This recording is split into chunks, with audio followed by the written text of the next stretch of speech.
नमस्कार मैत्रिणींनो, तुमच्या सगळ्यांचे स्वागत आहे मुक्ता जाधव व्लॉगमध्ये। आज आपण वेगवेगळ्या भाज्या एकत्रित करून भजी भाजी बनवणार आहोत।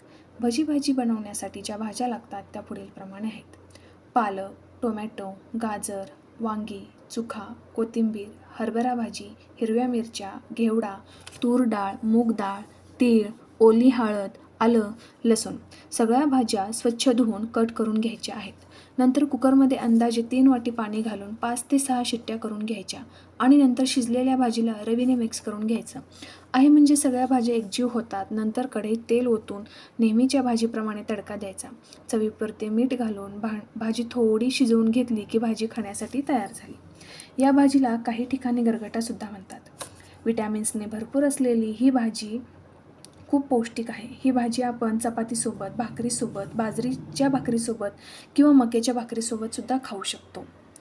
खूप छान आणि चविष्ट अशी ही भाजी आहे, तुम्ही नक्की ट्राय करा। व्हिडिओ आवडल्यास लाईक करा, शेअर करा आणि सबस्क्राईब करा। धन्यवाद।